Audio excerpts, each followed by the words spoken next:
Però bé, potser això queda una mica més lluny. Jo vaig pensar uns casos d'ús de com s'està aplicant la intel·ligència artificial a empreses com parlem, no? De telecomunicacions, perquè potser ens quedi una miqueta més prop de les nostres responsabilitats. Intel·ligència artificial s'està fent servir molt en l'optimització de xarxes.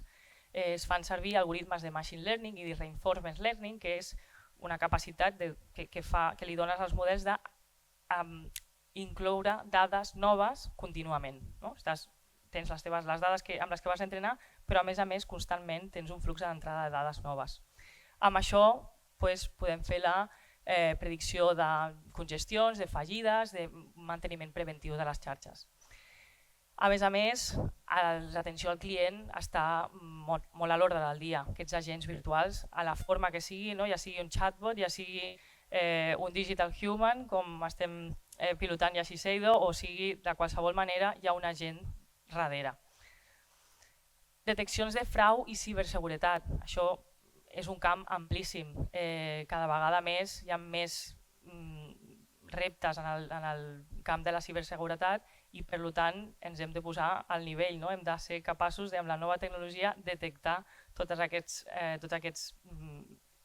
atacs de ciberseguretat i es fan servir tècniques de machine learning per poder detectar aquests atacs.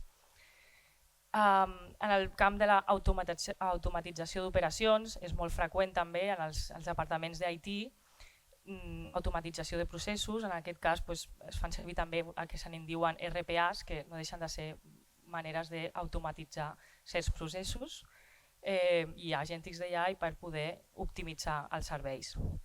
I per últim, evidentment, el camp d'anàlisi de dades és un camp on la intel·ligència artificial està també molt i molt utilitzada, perquè la intel·ligència artificial, hem parlat abans, per exemple, de la intel·ligència, del machine learning supervisat, que és amb el que nosaltres tenim dades, tenim els outputs, tenim les prediccions, però si nosaltres no tenim prediccions i el que volem només és entendre, extreure informació de les dades de manera desestructurada i veure informació oculta que puguin haver aquestes dades, es fan servir tècniques de machine learning no supervisat, que li diuen, i és també per detectar patrons de conducta o a les nostres dades que a simple vista no es veuen.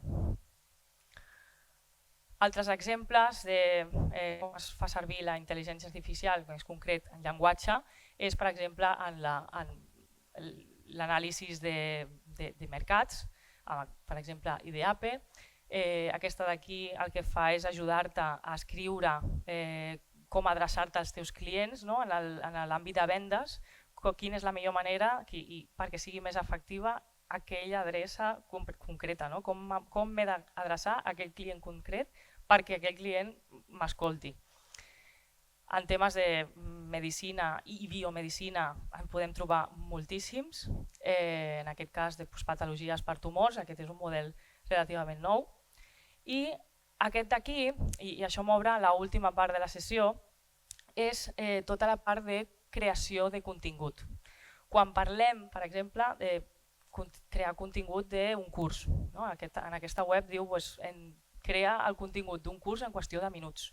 Aquí ja estem parlant d'un tipus d'intel·ligència artificial que se'n diu intel·ligència artificial generativa o generative AI.